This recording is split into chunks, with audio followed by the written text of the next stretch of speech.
Hello my dear students, welcome back to our new English episode. Okay, അപ്പോൾ നമ്മൾ കഴിഞ്ഞ class വരെ ആദ്യ യൂണിറ്റിലെ 3 പാഠങ്ങൾ കംപ്ലീറ്റ് ചെയ്തിരിക്കുകയാണ് അല്ലേ?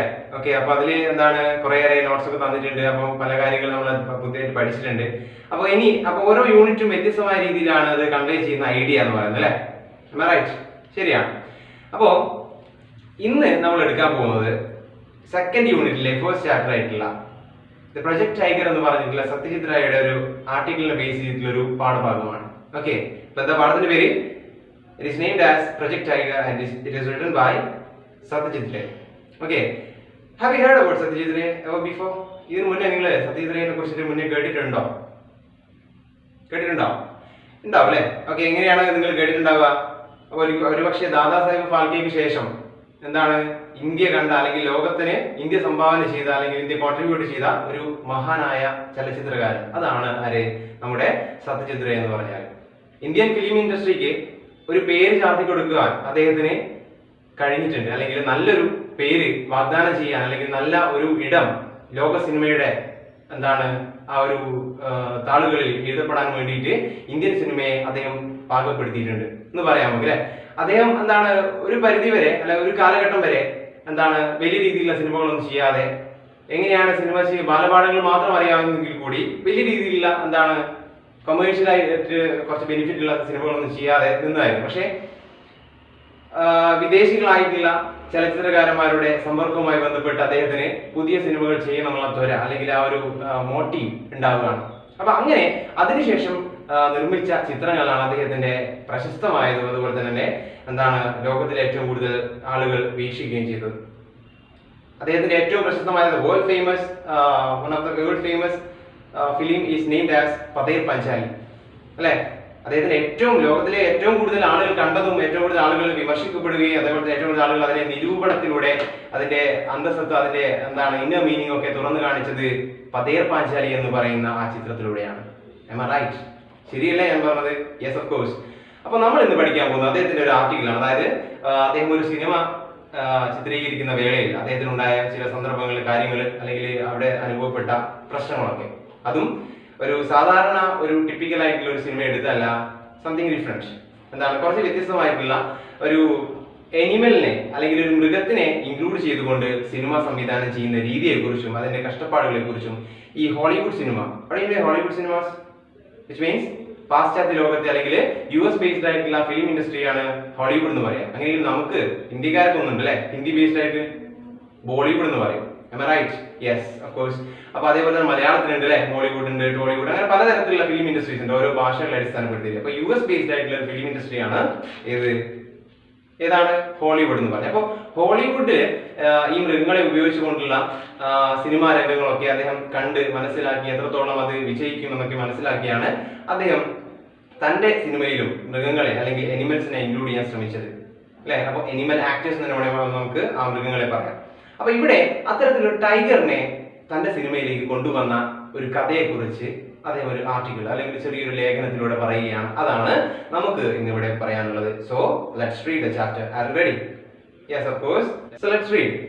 Here is an article by Satyajit Ray, one of the greatest filmmakers, on how he managed to shoot the scenes of a film which included a tiger, Project Tiger. Let's read the first paragraph. Just listen. No one can beat Hollywood when it comes to making films with animals in them. I remember films in my childhood, and there were quite a few of them that had an Alsatian called Rin Tin Tin. This dog's acting was more impressive than a human's. Later, we got to see 3 or 4 other films with a collie called Lassie. It seemed that the director could make Lassie do just about anything. These trained dogs were famous stars in their own rights, and the money they earned was no less than what a real film star got. Their owners could easily make as much as 100,000 rupees from just one film. അപ്പൊ എന്താണ് first paragraph പറയുന്നത്? ശ്രദ്ധിക്കുക. ഒരു introduction ആയിട്ടുള്ള അല്ലെങ്കിൽ ആ ഒരു ഇൻട്രഡക്റ്റീവ് ആയിട്ടുള്ള ഒരു പാരഗ്രാഫ് ആണ് അല്ലെ. ഒരു ആദ്യം തന്നെ തുടക്കത്തിൽ എന്താണ് പറയാൻ പോകുന്നതെന്നും എന്താണ് ഈ ഒരു ആർട്ടിക്കിൾ ബന്ധപ്പെട്ട് കിടക്കുന്നതിനെ കുറിച്ചാണെന്നൊക്കെ പറയാണ്. ശ്രദ്ധിക്കുക. No one can beat Hollywood when it comes to making films with animals in them. ആർക്കും തന്നെ ഹോളിവുഡിനെ മൃഗങ്ങളെ വെച്ച് അല്ലെങ്കിൽ ഹോളിവുഡിൽ മൃഗങ്ങളെ വെച്ച് അഭിനയിക്കുന്നതിൽ ആർക്കും തന്നെ ഹോളിവുഡിനെ പരാജയപ്പെടുത്താനാവില്ല, അല്ലെങ്കിൽ വേറെ ഒരു ഫിലിം ഇൻഡസ്ട്രീസും എന്താണ് ഹോളിവുഡിന്റെ അത്ര എനിമൽസിനെ ഉപയോഗിച്ചുകൊണ്ട് സക്സസ് ആവുന്നത് കാണാൻ കഴിയില്ല, അല്ലെങ്കിൽ ആർക്കും തന്നെ അവരെ ബീറ്റ് ചെയ്യാനാവില്ല, വിച്ച് മീൻസ് അവരെ തോൽപ്പിക്കുവാനാവില്ല. I remember films in my childhood and there were quite a few of them that had an Alsatian called Rin Tin Tin. അപ്പൊ എന്റെ കുട്ടിക്കാലത്ത് എനിക്ക് ഓർമ്മയുണ്ട്, ഞാൻ ചില സിനിമകൾ കാണുന്ന സമയത്ത് അതിലെങ്കിൽ ഒരു സിനിമയിൽ റിൻ ടിൻ ടിൻ എന്ന് പറഞ്ഞിട്ടുള്ള ഒരു അൽസേഷ്യൻ നായയുടെ ഒരു കഥാപാത്രം ഉണ്ടായിരുന്നു. I had seen that film. Okay, ഞാൻ കണ്ടിട്ടുണ്ട്. അതേപോലെ തന്നെ few of them which means കുറച്ച് അധികം ഉണ്ടായത്, അല്ലെങ്കിൽ കുറേയേറെ പടങ്ങൾ ഞാൻ കണ്ടിട്ടുണ്ട്. അതിൽ എനിക്ക് ഏറ്റവും കൂടുതൽ ഓർമ്മയുള്ളത് റിൻ ടിൻ ടിൻ എന്ന് പറഞ്ഞിട്ടുള്ള ഒരു കഥാപാത്രം, അല്ലെങ്കിൽ നായ, അതിന്റെ പേരാണ് റിൻ ടിൻ ടിൻ എന്ന് പറഞ്ഞുകൊണ്ട് ഒരു അൽസേഷ്യൻ നായാണ്. അപ്പോൾ അത് അഭിനയിച്ചിട്ടുള്ള ഒരു സിനിമ കാണുവാൻ ഞാൻ എന്റെ ചെറുപ്പകാലത്ത് ഇടയായി. This dog's acting was more impressive than a human's. ഒരു മനുഷ്യൻ എത്രത്തോളം അഭിനയിക്കുന്നുവോ അതിനേക്കാൾ കുറച്ചുകൂടി ഇംപ്രസീവ് ആണ്. സാധാരണഗതിയിൽ എന്ന് പറഞ്ഞാൽ നമ്മൾ എന്താണ് യൂഷ്വലായിട്ട് കാണുന്നതൊക്കെ എന്താണ് ഹ്യൂമൻ ആക്ടേഴ്സ് അല്ലെ, അതായത് മനുഷ്യന്മാരെയുള്ള ആളുകൾ ആക്ട് ചെയ്യുന്നതാണ് കണ്ടിട്ടുള്ളത്. അതെന്താണ് നമുക്ക് എല്ലായ്പ്പോഴും കാണുന്നത്. പക്ഷെ കുറച്ച് വെറൈറ്റി ആയിട്ട് ഇത് കാണുന്ന സമയത്ത് ഇറ്റ് ലുക്സ് മോർ ഇംപ്രസീവ് അല്ലെ, അത് കുറച്ചുകൂടി ഇംപ്രസീവ് ആയിട്ട് നമുക്ക് തോന്നും. അതാണ് ഇവിടെ നമ്മുടെ ഓതർ പറഞ്ഞിട്ടുള്ളത്. എന്താണ് this dogs acting was more impressive than A humans. ഒരു മനുഷ്യൻ എത്രത്തോളം അഭിനയിക്കുന്നോ അതിനേക്കാൾ കുറച്ചുകൂടി ഇംപ്രസീവ് ആയിട്ട് ഇത് തോന്നുന്നു എന്ന് പറയുകയാണ്, അല്ലെങ്കിൽ ഈ ഡോഗിന്റെ ആക്ടിങ് തോന്നുന്നു. ഓക്കെ, വിച്ച് മീൻസ് അത്രയും റിയാലിറ്റിയോടുകൂടി അല്ലെങ്കിൽ അത്രയും എന്താണ് ആക്ടിങ് പാടവത്തോടു കൂടിയാണ് ആ ഒരു ഡോഗ് ആ ഒരു സിനിമയിൽ ആക്ട് ചെയ്തത് എന്ന് പറയുകയാണ്. Later, we got to see 3 or 4 other films with a coolie called Lassie. പിന്നീട് ഒരിക്കൽ ഞങ്ങൾ വേറെ ഒരു സിനിമ അല്ലെങ്കിൽ മറ്റൊരു സിനിമ കാണുന്ന സമയത്ത് അതിൽ വേറൊരു കഥാപാത്രം ഉണ്ടായിരുന്നു. അതൊരു നായയാണ്. It is named as Lassie and it's from a breed of collie. അപ്പോൾ നേരത്തെ അൽസേഷ്യൻ ആയിട്ടുള്ള റിൻ ടിൻ ടിൻ എന്ന് പറഞ്ഞു അല്ലേ. എന്താണ് അൽസേഷ്യൻ എന്ന് പറഞ്ഞാൽ? ഒരു ബ്രീഡാണ്, കൈൻഡ് ഓഫ് ബ്രീഡ് അല്ലെ. എന്താണ് നായവർഗത്തിലെ ഒരു ബ്രീഡ് ആണെങ്കിൽ ഒരു വിഭാഗമാണ് അല്ലെ, അൽസേഷ്യൻ, പൊമേറിയൻ എന്നൊക്കെ പറയുന്ന പോലെ അല്ലെ. അപ്പോൾ ഒരു ബ്രീഡാണ്. അപ്പൊ അതേപോലെ കൂലി എന്ന് പറഞ്ഞിട്ടുള്ള ഒരു ബ്രീഡിലെ ലെസി എന്ന് പേരുള്ള ഒരു നായയുടെ അഭിനയം ഞങ്ങൾ മറ്റൊരു സിനിമയിൽ കണ്ടു എന്ന് പറയുന്നത്. അതും എന്റെ കുട്ടിക്കാലത്താണ് പറയുന്നത്. ഇവിടെ ആരാണ് ഞാൻ എന്ന് പറയുന്നത്? Satyajit Rai, because it's his article അല്ലെ, അദ്ദേഹത്തിന്റെ ആർട്ടിക്കിൾ ആണ് നമുക്ക് ഇവിടെ തന്നിട്ടുള്ളത്. ആൻഡ് സോ ഇവിടെ ഒരു ഫസ്റ്റ് പേഴ്സൺ നറേറ്റീവ് ആയിട്ടാണ് പറയുന്നത് അല്ലേ. ഓക്കെ, ഇറ്റ് സെയിംസ് that the director could make Lassie do just about anything. ഇത് കാണിക്കുന്നത് എന്താണെന്ന് വെച്ചാൽ ഡയറക്ടർക്ക് എല്ലാ തരത്തിലും അല്ലെങ്കിൽ എന്തൊക്കെ തരത്തിൽ അദ്ദേഹത്തിന് ഈ ലെസിയെ കൊണ്ട് അഭിനയിപ്പിക്കണമോ അതൊക്കെ ആ ഒരു നായക്കുട്ടി അല്ലെങ്കിൽ ആ നായ നല്ല പോലെ അഭിനയിച്ചു കൊടുത്തിരുന്നു എന്ന് വെച്ചാൽ നല്ല രീതിയിലുള്ള ഒരു ആക്ടിങ് അത് കാഴ്ചവെച്ചിരുന്നു എന്ന് പറയുകയാണ്. These trained dogs were famous stars in their own rights. അവരുടേതായ കാഴ്ചപ്പാടുകളിൽ എന്താണ് ആ നായകൾ വലിയ അഭിനേതാക്കൾ തന്നെയായിരുന്നു എന്നാണ് പറയുന്നത്. And the money they earned was no less than what a real film star got.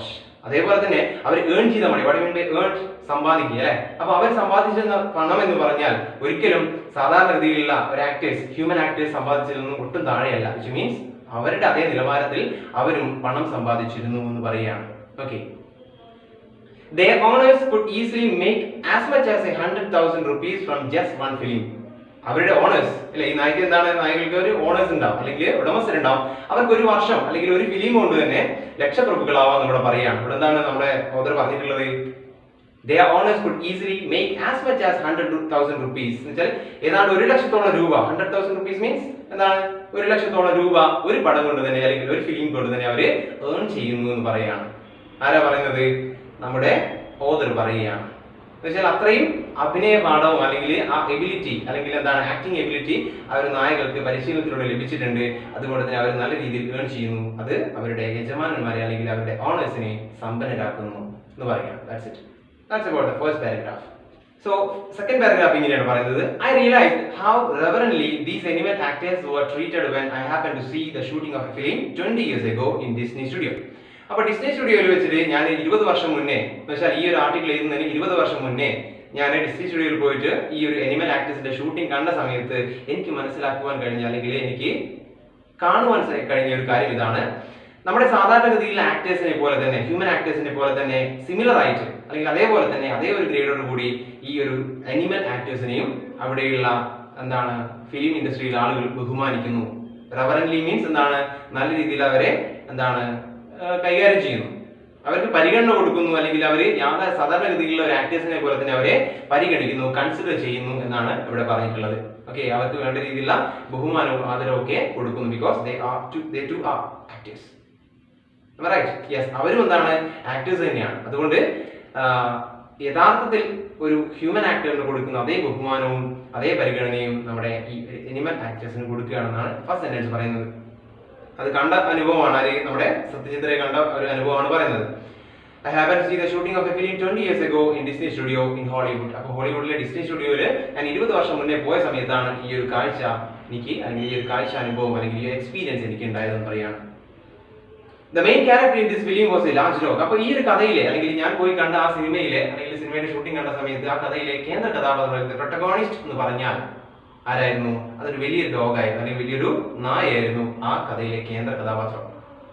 I reached the studio to find that the shooting had not yet started. അങ്ങനെ ഞാൻ ആ സ്റ്റുഡിയോയിൽ എത്തിയ സമയത്ത് ആ ഷൂട്ടിംഗ് തുടങ്ങിയിട്ടില്ലായിരുന്നു. അപ്പോൾ ഭാഗ്യവശാൽ എനിക്ക് എല്ലാം കാണാൻ കഴിഞ്ഞു. അതുകൊണ്ട് തന്നെ ഞാൻ അവിടെ എത്തിയ സമയത്ത് ആ ഷൂട്ടിംഗ് അവിടെ ആരംഭിച്ചിട്ടില്ലായിരുന്നു. സോ അവിടെ എത്തിയ സമയത്ത് ആ ഷൂട്ടിംഗ് ആരംഭിച്ചില്ല എന്ന് പറയുന്നു അല്ലേ? അപ്പോൾ അവിടെ കാണുന്ന കാഴ്ചകൾ, ഷൂട്ടിംഗ് ആരംഭിക്കുന്നതിന് മുന്നേ അവിടെ നടക്കുന്ന സന്ദർഭങ്ങളിൽ, അല്ലെങ്കിൽ ആ ഒരു സന്ദർഭത്തിൽ എന്തൊക്കെയാണ് നടക്കുന്നതെന്നാണ് എനിക്ക് പറയുന്നത്. ശ്രദ്ധിക്കുക. The cameraman was getting the lights ready. It is customary for actors to be present when the lights are arranged. And the lights are arranged, for they have to show the cameraman how they will walk or where they will stand in a particular shot. അപ്പോൾ എന്തിനു വേണ്ടിയിട്ടാണ് ഈ lights arrange ചെയ്യുന്നത് പറയുന്നത്? ശ്രദ്ധിക്കുക. The cameraman was getting the lights ready. അപ്പോൾ ഞാൻ അവിടെ എത്തിയ സമയത്ത് ഒരു ഷൂട്ടിംഗ്, അല്ലെങ്കിൽ ആ ഒരു ഷൂട്ടിംഗ് തുടങ്ങിയിട്ടില്ലായിരുന്നു ഡിസ്നി സ്റ്റുഡിയോയിൽ എത്തിയ സമയത്ത്. പക്ഷെ അവിടെ ക്യാമറമാൻ എന്തായിരുന്നു? ലൈറ്റ് അപ്പ് ചെയ്യായിരുന്നു, അല്ലെങ്കിൽ ആ ഒരു ആ ഒരു രംഗത്തെ, അല്ലെങ്കിൽ ആ ഒരു സീനിനെ ലൈറ്റ് അപ്പ് ചെയ്യായിരുന്നു, അല്ലെങ്കിൽ വെളിച്ചത്തിന്റെ സജ്ജീകരണങ്ങൾ നടത്തുകയായിരുന്നു അവിടെ. It is customary for actors to be present when the lights are arranged, for they have to show the cameraman how they will walk or where they will stand in a particular shot. ഒരു പ്രത്യേക ഷോട്ടിൽ അവർ എവിടെയാണ് നിൽക്കുന്നത്, അല്ലെങ്കിൽ എവിടേക്കാണ് നടക്കുന്നത്, അല്ലെങ്കിൽ എവിടെയാണ് അവരുടെ പൊസിഷൻ എന്നൊക്കെ ഈ ഒരു ക്യാമറമാനെ കാണിച്ചു കൊടുക്കേണ്ടതുള്ളത് കൊണ്ട് ഹോളിവുഡ് ഫിലിം ഇൻഡസ്ട്രിയിൽ ഒരു രീതി ഉണ്ടായിരുന്നു. ഇറ്റ് ഈസ് കസ്റ്റമറി എന്ന് പറഞ്ഞൊരു സെന്റൻസ്, അല്ലെങ്കിൽ ആ ഒരു വേർഡ് കസ്റ്റമറി എന്ന് പറഞ്ഞൊരു സെന്റൻസ്, ഒരു വേർഡ് ഉണ്ട് അവിടെ. എന്താണ് അത് മീൻ ചെയ്യുന്നത്?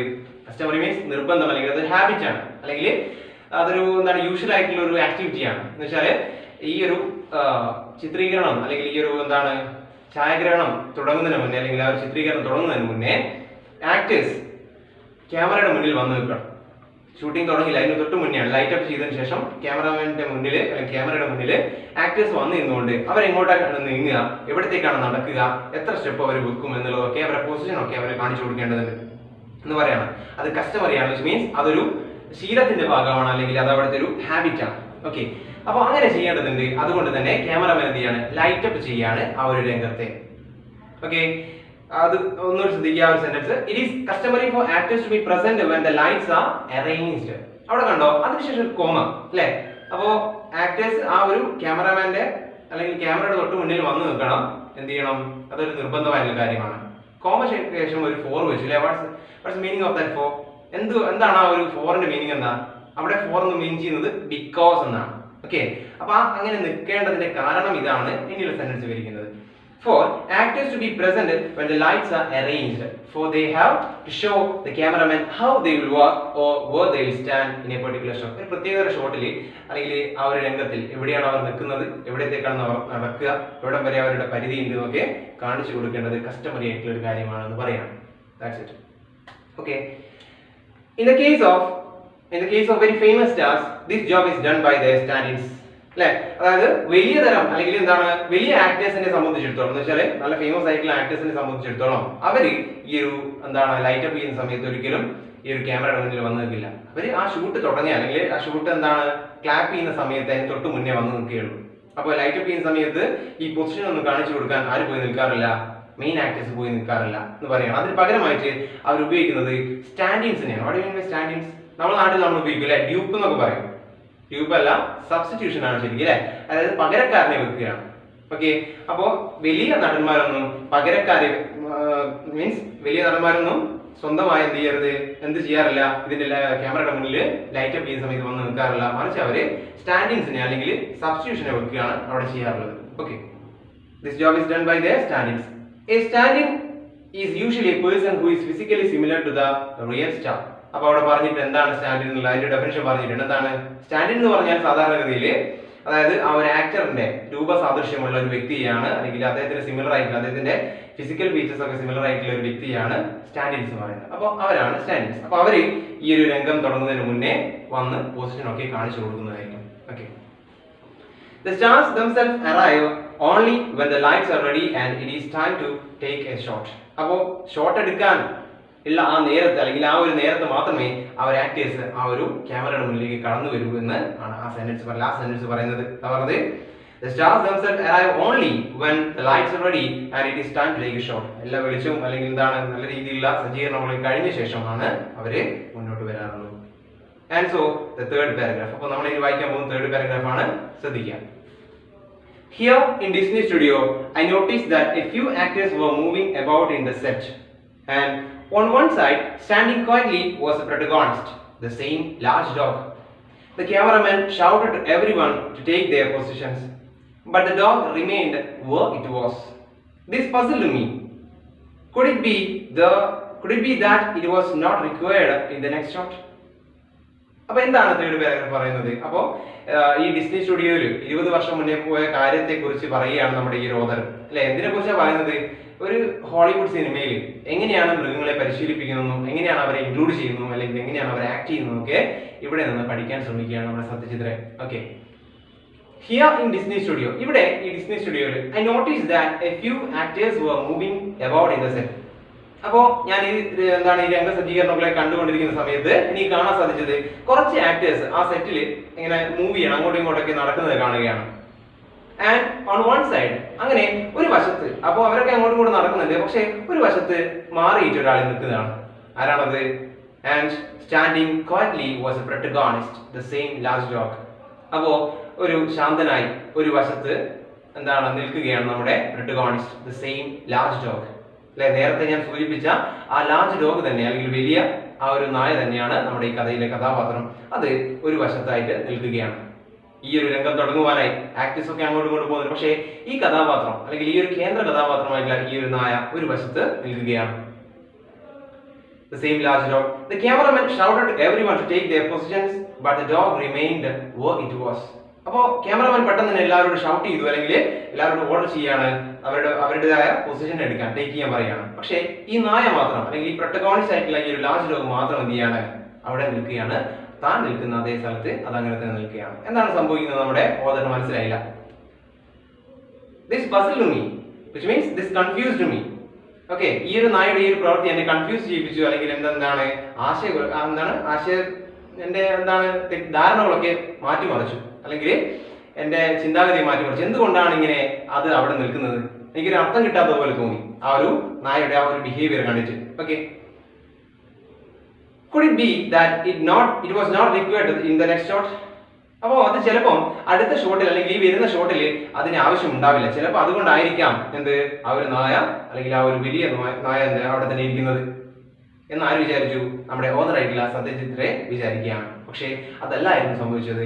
അടുത്ത പാരഗ്രാഫ് പറയുന്നതാണ്. So just listen the fourth paragraph. Before I could ask someone, a strange thing happened. From nowhere appeared a little dwarf, followed by another man carrying a hairy dog skin. Then, to my perfect amazement, the dog went down on all the fours on a chalk mark on the floor, just like an animal, and the dog skin was draped over him. എന്താ പറയുന്നത്? ശ്രദ്ധിക്കുക. Before I could ask someone. അപ്പോൾ ഈ ഒരു സംശയത്തെ കുറിച്ച് അല്ലെങ്കിൽ എന്താണ് ഈ നായ ഈ ഒരു രംഗസജ്ജീകരണം നടത്തിയ ശേഷം ഈ ഒരു ഇതിലേക്ക് വരാത്തത് എന്ന് ചിന്തിക്കുന്ന സമയത്ത് ഞാൻ ആരോടെ ചോദിക്കാൻ വിചാരിക്കുകയാണ്. അതിനു മുന്നേ എന്തോ സംഭവിച്ചു. Before I could ask someone, a strange thing happened. ഒരു വിചിത്രമായ ഒരു സംഭവം അല്ലെങ്കിൽ എന്റെ മുന്നിൽ അരങ്ങേറുകയാണ്. എന്താണത്? From nowhere appeared. അപ്പോൾ പെട്ടെന്ന് തന്നെ അവിടെ നിന്ന് ഒരു വശത്ത് നിന്ന് എന്താണ് appeared a little dwarf. ഒരു കുള്ളനായ ഒരു മനുഷ്യൻ അല്ലെങ്കിൽ ഒരു കുറിയ മനുഷ്യൻ അവിടെ കടന്നു എത്തുകയാണ്. Followed by another man carrying a hairy dog skin. അപ്പോൾ അദ്ദേഹത്തിന്റെ കൂടെ ആ കുറിയ മനുഷ്യന്റെ കൂടെ മറ്റൊരാൾ കൂടെ ഉണ്ട്. അയാളുടെ കൈവശം എന്താണ്? ഒരു നായയുടെ ഹെയറി സ്കിൻ ഉണ്ട്, അല്ലെങ്കിൽ നായയുടെ തുകലുമുണ്ട്. Okay. Dog skin. Then, to my perfect amazement, the dog went down on all the fours on a chalk mark on the floor. അപ്പോൾ പെട്ടെന്ന് തന്നെ എന്നെ ആശ്ചര്യപ്പെടുത്തിക്കൊണ്ട് ആ ഒരു കുറിയ മനുഷ്യൻ എന്ത് ചെയ്യാണ്? നിലത്ത് മാർക്ക് ചെയ്തിരിക്കുന്ന ആ 4 എന്താണ് മാർക്കിന്റെ മുകളിൽ അയാൾ കൈയും കാലും കുത്തി നിൽക്കുകയാണ്. വിച്ച് മീൻസ് ഒരു നായയെ പോലെ ആക്ട് ചെയ്തുകൊണ്ട് അയാൾ അവിടെ നിൽക്കുകയാണ്. ആരാണ് നിൽക്കുന്നത്? ആ ഡ്വാർഫ് ആയിട്ടുള്ള കുറിയ മനുഷ്യൻ. Okay, the dwarf went down on all the fours, which means all the fours means എന്താണ്? അയാളുടെ കാലും കൈയും കുത്തി എന്താണ് നിലത്ത് നിൽക്കുകയാണ് ഒരു നായയെ പോലെ. ഓക്കെ, നമുക്കറിയാം നായ 4 കാലുണ്ടാവും അല്ലെ. മീൻസ് 4 ഒരു രൂപത്തിലാണ് നിൽക്കുക, 4 നമ്മുടെ മേശ വെച്ച പോലെ അല്ലെ, നമ്മുടെ ടേബിൾ വെച്ച പോലെ നിൽക്കുകയാണ് അവിടെ. അപ്പോ അതാണ് on the fours എന്ന് പറയുന്നത്. Okay, and on the chalk mark on the floor just like an animal, ഒരു മൃഗത്തെ പോലെ അദ്ദേഹം ബിഹേവ് ചെയ്തുകൊണ്ട് അവിടെ നിൽക്കുകയാണ്. and after that the dog skin was draped over him, അദ്ദേഹത്തിന്റെ ആ കുറിയ മനുഷ്യന്റെ മുകളിൽ എന്ത് ചെയ്യാണ്? ആ നായയുടെ തുകല് അണിയിക്കുകയാണ്, അല്ലെങ്കിൽ അവിടെ അദ്ദേഹത്തെ വേഷപ്രച്ഛന്നാക്കുകയാണ് ഇവിടെ ചെയ്യുന്നത്. അപ്പോ ഈ ഒരു ഡോഗിന്റെ സ്റ്റാൻഡിങ് ആണ് എന്നിവിടെ പറയാതെ പറഞ്ഞു തരും. ഇനിയുള്ള സെന്റൻസ് അങ്ങനെ പറയുന്നുണ്ട്, എന്താണ് ആ ഒരു കാര്യം കൊണ്ട് അല്ലെങ്കിൽ ആ ഒരു രംഗം കൊണ്ട് ഉദ്ദേശിക്കുന്നതെന്ന് പറയാണ്. So then he crawled from one mark to another and the cameraman got busy with the lights. It finally dawned upon me that this dog was paid to be the dog's stand-in. അപ്പൊ എന്താ പറയുന്നത്? അപ്പോ ഇതിനു ശേഷം ആ ഒരു കുറിയ മനുഷ്യനെ നിലത്തേക്ക് ഇരുത്തി, അല്ലെങ്കിൽ അങ്ങനെ നായയെ പോലെ എന്താണ് അവിടെ നിൽക്കുകയാണ്. ഡോഗ് സ്കിൻ എന്താണ് റാപ്പ് ചെയ്യാൻ, ഡ്രാപ്ഡ് എന്നാണ് പറഞ്ഞത് നേരത്തെ അല്ലെ. എന്താ ഡ്രാപ്ഡ് മീൻസ് കവേർഡ് തന്നെയാണ്, പൊതിയുകയാണ്, അല്ലെങ്കിൽ അദ്ദേഹത്തിനെ ആ നായയുടെ തുകല് കൊണ്ട് അണിയിക്കുകയാണ്. That's it. And from one mark to another, അപ്പൊ അതിനുശേഷം അദ്ദേഹം എന്ത് ചെയ്യാണ്? ഒരു മാർക്കിൽ നിന്ന് മറ്റൊരു മാർക്കിലേക്ക് മൂവ് ചെയ്യാണ്, നായയെ പോലെ അഭിനയിച്ചുകൊണ്ട് മുന്നോട്ട് മൂവ് ചെയ്യാണ്. And the cameraman got busy with the lights. അങ്ങനെ ക്യാമറമാൻ ഈ നായ അല്ലെങ്കിൽ ഈ ഒരു ഡാഫ് ആയിട്ടുള്ള ഇയാൾ, നായയെ പോലെ അഭിനയിക്കുന്ന ഇയാൾ മൂവ് ചെയ്യുന്നതിനനുസരിച്ച് അദ്ദേഹം ലൈറ്റ് ഒക്കെ സജ്ജീകരിച്ചുകൊണ്ട് അങ്ങോട്ടും ഇങ്ങോട്ടും മാറുകയാണ്, അല്ലെങ്കിൽ അദ്ദേഹം അതുമായിട്ട് തിരക്കിലാവുകയാണ്. എന്നുവെച്ചാൽ രംഗസജ്ജീകരണം, ആ നായ എങ്ങോട്ടേക്ക് പോകുന്നുള്ള രീതിയിൽ അവിടെയൊക്കെ ലൈറ്റ് അപ്പ് ചെയ്യാണ്, അതാണ് ഉദ്ദേശിക്കുന്നത്. Okay, it finally dawned upon me that this dog was paid to be the dog's stand-in. അപ്പോ പിന്നീടാണ് എനിക്ക് മനസ്സിലായത്, അവിടെ ഒരു വാക്കുണ്ട്, മനസ്സിലായി എന്നുള്ളതിനൊരു വാക്ക് ഡോണ്ട് ആണ്. What do you mean by dawn? നിങ്ങൾ കേട്ടിട്ടുണ്ടാവും, dawn to dusk കേട്ടിട്ടുണ്ടാവും അല്ലെ. എന്താ dawn to dusk എന്ന് പറഞ്ഞാല്? ഉദയം മുതൽ അസ്തമയം വരെ അല്ലെ. എന്തോ ഉദിച്ചു എന്നാ പറയാം. വിച്ച് മീൻസ് നമ്മൾ പറയാം ബൾബ് കത്തി എന്നൊക്കെ പറയാം. എന്താണ്? ആശയം ഉദിച്ചു, അല്ലെങ്കിൽ എന്റെ മനസ്സിലേക്ക് ഐഡിയ വന്നു എന്നാണ് ഉദ്ദേശം. അപ്പൊ ഇവിടെ പറഞ്ഞത് ഡോണ്ട് മീൻസ് എന്റെ മനസ്സിലേക്ക് കത്തിയത് അല്ലെങ്കിൽ ആശയം വന്നത് ഇതാണ്. It finally dawned upon me that this dog was paid to be dog standing. അപ്പോ ഈ ഒരു ഡോഗ്, ഈ കുറിയ മനുഷ്യനാണ് ഈ ഒരു നായയുടെ എന്ത് സ്റ്റാൻഡിൻ അല്ലെങ്കിൽ സബ്സ്റ്റിറ്റ്യൂട്ട് എന്ന് പറയുന്നത് അല്ലെ. ആ നായക്ക് പകരമായിട്ട് സബ്സ്റ്റിറ്റ്യൂഷൻ നടത്തിയത് ആരെയാണ്? ഈ ഡ്വാർഫിനെയാണ്, അയാൾക്കാണ് പേ ചെയ്യുന്നത്. ഓക്കെ, അപ്പൊ ഇതാണ് ആ ഒരു രംഗം. അപ്പൊ അയാൾ നമ്മുടെ സത്യജിത്രയെ ഏറ്റവും കൂടുതൽ ആശ്ചര്യപ്പെടുത്തിയ ഒരു രംഗം ഇതാണ്. എവിടെ പോയ സമയത്താ? when he visited Disney Studio in Hollywood അല്ലേ. അപ്പോൾ ഹോളിവുഡിലെ ഡിസ്നി സ്റ്റുഡിയോ വിസിറ്റ് ചെയ്ത സമയത്ത് എത്ര വർഷം മുന്നേ പറഞ്ഞത്? 20 വർഷം മുന്നേ. ഓക്കെ, അപ്പോൾ അദ്ദേഹത്തെ ആശ്ചര്യപ്പെടുത്തിയ കാര്യങ്ങളൊക്കെയാണ് ഇവിടെ കണ്ടത്. ഓക്കെ, സാധാരണ നമ്മുടെ നാട്ടിൽ എന്താണ്, ഒരു മെയിൻ ആക്ടേഴ്സിന് മാത്രമേ സ്റ്റാൻഡിൻ ഡ്യൂപ്പ് ഒക്കെ വെക്കാറുള്ളൂ. ഇവിടെ നായക്ക് വരെ എന്താണ് ഒരു ഡ്യൂപ്പിനെ വെച്ചിരിക്കുകയാണ്. Okay, so the 5th paragraph. Every animal in a Hollywood film is well trained. It is not difficult to train a horse or a dog, but have you ever heard of trained ravens? Not just 1 or 2, but nearly 100 of them. Even this was made possible in Hollywood when the creator of some of the best suspense films in the history of cinema, Alfred Hitchcock, decided to make a film called Birds. In the story, birds from all over the world start attacking humans. Hitchcock needed a variety of birds, but what was required in the largest number was ravens. Notices were placed in the press all over the United States, asking people to contact the filmmaker if they knew how to get hold of trained ravens. അപ്പോൾ 5th paragraph കുറച്ച് നീണ്ടതാണ് അല്ലേ, അല്ലെങ്കിൽ കുറച്ച് lengthy ആയിട്ടുള്ളതാണ്. എന്താണ് പറയുന്നത് നമുക്ക് ശ്രദ്ധിക്കാം. Every animal in a Hollywood film is well trained. അപ്പോൾ നമ്മുടെ ഹോളിവുഡിൽ അല്ലെങ്കിൽ ഈ ഒരു എന്താണ് US based ഫിലിം ഇൻഡസ്ട്രിയിൽ ഉപയോഗിക്കുന്ന എല്ലാ മൃഗങ്ങളും വെൽ ട്രെയിൻഡ് ആണ്. അവർ നല്ലപോലെ പരിശീലനം ആർജിച്ച അല്ലെങ്കിൽ വെൽ ട്രെയിൻഡ് ആയിട്ടുള്ള അനിമൽസിനെയാണ് അവർ അവിടെ യൂസ് ചെയ്യുന്നത് പറയാണ്. It is not difficult to train a horse or a dog. ഒരു പക്ഷേ നായയോ അല്ലെങ്കിൽ ഒരു ഹോഴ്സിനെയോ ഒരു കുതിരയോ പരിശീലിപ്പിക്കുക എന്നുള്ളത് വളരെ കഠിനകരമായ ഒന്നായിരിക്കില്ല. എന്ന് വെച്ചാൽ അത് വലിയൊരു പ്രശ്നമുള്ള കാര്യമല്ല. But have you ever heard of trained ravens? എന്താണ് റാവൻസ് എന്ന് പറഞ്ഞാൽ? നമ്മുടെ കാക്കയെ പോലെ ഒരു പക്ഷിയാണ് അല്ലെ, റാവൻസ്. കാക്ക എന്ന് തന്നെ ഇവിടെ പറയാം. അപ്പോൾ ഈ കാക്കകളെ പരിശീലിപ്പിച്ചതായിട്ട് നിങ്ങൾ എവിടെയെങ്കിലും കേട്ടിട്ടുണ്ടോ? ഓക്കെ, ആരോടാ ചോദിക്കുന്നത്? നിങ്ങളോടാ ചോദിക്കുന്നത്. കേട്ടിട്ടുണ്ടോ? ഇല്ല, നമ്മൾ കേട്ടിട്ടില്ല അല്ലേ? ഓക്കെ, അപ്പൊ ഇവിടെ നമ്മുടെ ഓതർ പറയാണ്, അതിനെ കുറിച്ചാണ് ഞാൻ പറയാൻ പോകുന്നത്. But have you ever heard of trained ravens? Not just 1 or 2. ഇവിടെ പറയുന്നത് 1 or 2 കുറിച്ചല്ല, മറിച്ച് but nearly 100 of them. It's about 100. It's about 100 of them. എന്താ പറയുന്നത്? ഏതാണ്ട് 1 or 2 മാത്രമല്ല, 100ഓളം കാക്കകളെ അല്ലെങ്കിൽ റാവൻസിനെ ട്രെയിൻ ചെയ്യുന്ന ഒരു രംഗം, അതാണ് ഇനി പറയാൻ പോകുന്നത്. Okay, not just 1 or 2, but nearly 100 of them. Even this was made possible in Hollywood. ഇതുപോലും അല്ലെങ്കിൽ ഇത്രയും കഠിനകരമായ ഈ ഒരു കാര്യം പോലും ഹോളിവുഡിൽ സാധ്യമാക്കിയെടുക്കുന്നുണ്ട്. നമുക്കത് സാധിക്കുമോ? ഇല്ല, അല്ലെങ്കിൽ അതിന് ശ്രമിക്കാറില്ല എന്ന് പറയുകയാണ്. Okay, not just 1 or 2, but nearly 100 of them. Even this was made possible in Hollywood. When the creator of some of the best suspense films in the history of cinema, Alfred Hitchcock. അപ്പോൾ ലോക സിനിമയിലെ സസ്പെൻസിന്റെ രാജകുമാരൻ എന്നറിയപ്പെടുന്ന Alfred Hitchcock എന്ന് പറയുന്ന ഒരു മഹാനായ ചലച്ചിത്രകാരനുണ്ട്. അപ്പൊ അദ്ദേഹത്തിന്റെ വളരെ പ്രസിദ്ധമായ പല സിനിമകളുണ്ട്. അപ്പൊ അതിലൊക്കെ അദ്ദേഹം എങ്ങനെയെങ്കിലും പ്രകൃതിയിൽ നിന്ന് ഉള്ള റിയൽ ആയിട്ടുള്ള വസ്തുക്കളെ ഉപയോഗിക്കാൻ ശ്രമിച്ചിട്ടുണ്ട്. അപ്പൊ അതിൽ അദ്ദേഹം മൃഗങ്ങളെ ഉപയോഗിക്കാറുണ്ട് വളരെയധികം രീതിയിൽ. അപ്പൊ ഇവിടെ അദ്ദേഹം റാവൻസിനെ ഉപയോഗിക്കുന്ന, അല്ലെങ്കിൽ ആൽഫ്രഡ് ഹിച്ച്കോക്ക് റാവൻസിനെ ഉപയോഗിച്ചൊരു കഥയാണ് പറയാൻ പോകുന്നത്. Okay, Alfred Hitchcock decided to make a film called Birds. അപ്പൊ അദ്ദേഹം ബേർഡ്സ് എന്ന പേരുള്ള ഒരു ചിത്രം ചിത്രീകരിക്കാൻ ആരംഭിച്ചു, അല്ലെങ്കിൽ തീരുമാനിക്കുകയാണ്. ബേർഡ്സ് എന്ന പേരുള്ള ലോകത്തിലെ വിവിധതരം പക്ഷികളെ കുറിച്ചും, അല്ലെങ്കിൽ അത് മനുഷ്യനുമായിട്ട് എന്തോ പ്രശ്നമുണ്ടാകുന്ന കലഹിക്കുന്ന ആ ഒരു സന്ദർഭത്തെ കുറിച്ചൊക്കെ ഒരു സിനിമ ചിത്രീകരിക്കാൻ അദ്ദേഹം തയ്യാറാവുകയാണ്. അപ്പോൾ അതിനു വേണ്ടിയിട്ടാണ് അദ്ദേഹത്തിന് ഈ റാവൻസിനെ പരിശീലിപ്പിക്കുന്നത് എന്നൊക്കെ പറയാം. ശ്രദ്ധിക്കുക, next sentence. Even this was made possible in the Hollywood when the creator of some of the best suspense films in the history of cinema, Alfred Hitchcock, decided to make a film called Birds. In the story, birds from all over the world start attacking humans. അപ്പോൾ ഈ കഥയിലെ കഥാതന്തു എന്ന് പറയുന്നത് ഇത്ര മാത്രമാണ്. ലോകത്തിലെ വിവിധ ഭാഗത്തു നിന്നുള്ള പക്ഷിക്കൂട്ടങ്ങൾ മനുഷ്യരെ ആക്രമിക്കുന്ന രംഗം, അല്ലെങ്കിൽ മനുഷ്യരെ ആക്രമിക്കുന്ന ഒരു കഥ, അതാണ്. എന്നുവെച്ചാൽ മനുഷ്യന്റെ ചെയ്തികൾക്കെതിരായിട്ട് ഈ പ്രകൃതി പ്രതികരിക്കുന്ന, നമ്മൾ നാച്ചുറൽ കലാമിറ്റീസ് കാണുന്നത്, അതേപോലെ തന്നെ ബേർഡ്സും ആക്രമിക്കുന്ന ആ ഒരു രംഗം, അല്ലെങ്കിൽ ആ ഒരു സിനിമ, അതിനെ കുറിച്ചാണ് അദ്ദേഹം ചിന്തിക്കുന്നത്. Okay, attacking humans. Hitchcock needed a variety of birds. ഇതിനു വേണ്ടി ഹിച്ച്കോക്കിന് വെറൈറ്റി ഓഫ് ബേർഡ്സ്, അല്ലെങ്കിൽ പലതരത്തിലുള്ള വിവിധങ്ങളായിട്ടുള്ള പക്ഷികളെ ആവശ്യമുണ്ടായിരുന്നു. But what was required in the largest number was ravens. പക്ഷേ ഇതൊന്നുമല്ല കാര്യം. ഇതിലൊക്കെ പലതരം പക്ഷികളെ നമ്മൾ ഇണക്കി വളർത്താറുണ്ട് അല്ലേ?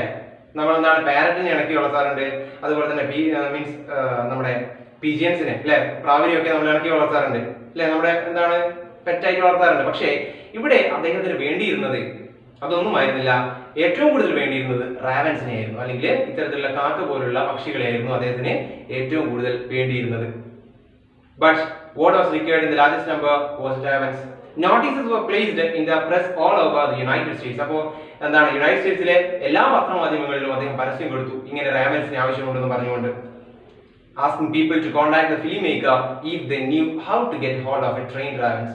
അപ്പോൾ ആർക്കെങ്കിലും ട്രെയിൻഡ് ആയിട്ടുള്ള റാവൻസിനെ ട്രെയിൻ ചെയ്യിക്കാൻ അറിയുമോ, അല്ലെങ്കിൽ അങ്ങനെയുള്ള ആളുകൾ ആരെങ്കിലും ഉണ്ടെങ്കിൽ ഫിലിം മേക്കറുമായി ബന്ധപ്പെടുവാനുള്ള ഒരു പ്രസ് റിലീസ് ഇറക്കുകയാണ്. ആൽഫ്രഡ് ഹിച്ച്കോക്ക് യുഎസിലെ മാധ്യമങ്ങളിൽ മുഴുവനായിട്ട് ഇറക്കുകയാണ്, പത്രമാധ്യമങ്ങളിൽ. അപ്പോൾ അതാണ് ആ ഒരു 5th പാരഗ്രാഫ് പറയുന്നത്. ഓക്കെ ഫ്രണ്ട്സ്, അപ്പോൾ നമ്മൾ ഇന്ന് ഡിസ്കസ് ചെയ്തത് നമ്മുടെ പ്രൊജക്ട് ടൈഗർ എന്ന് പറഞ്ഞുള്ള സത്യജിത് റേയുടെ ആർട്ടിക്കിളിനെ കുറിച്ചാണ് അല്ലേ. അപ്പോൾ അതിലെ ആദ്യ 5 പാരഗ്രാഫുകൾ നമ്മൾ കംപ്ലീറ്റ് ചെയ്തിരിക്കുകയാണ് ഓൾമോസ്റ്റ്. അപ്പോൾ ഇനി നമുക്ക് എടുക്കാനുള്ള ബാക്കി ഭാഗം അടുത്ത ക്ലാസ്സിലാണ്. അപ്പോൾ നമ്മൾ ചെയ്യേണ്ടത് എന്താണെന്ന് വെച്ചാൽ, ആദ്യ ഭാഗത്തിന് വേണ്ടത്ര ഇമ്പോർട്ടൻസ് കൊടുക്കാതെയാണ് സാധാരണഗതിയിൽ ഇത് പഠിക്കാറുള്ളത്. പക്ഷേ നമ്മൾ ചെയ്യേണ്ടത് 2017 18 ചോദ്യങ്ങൾ വന്നിട്ടുള്ളത് വെച്ചാൽ ആദ്യ ഭാഗത്ത് നിന്നാണ്. അപ്പോൾ ശ്രദ്ധിക്കേണ്ടത് എന്താണെന്ന് വെച്ചാൽ, ആ ഫസ്റ്റ് പാരഗ്രാഫ് മുതൽ തന്നെ അത്രയും ഇമ്പോർട്ടൻസ് ഉള്ള ഒരു പാഠഭാഗമാണിത്. അപ്പോൾ നല്ലപോലെ പഠിക്കുക, അപ്പോൾ നല്ലപോലെ വായിക്കുക, നല്ലപോലെ സൈഡ് ക്വസ്റ്റ്യൻസ് ഒക്കെ ചെയ്യാൻ ശ്രമിക്കുക. So let's see in our next class. Okay, thank you, good day.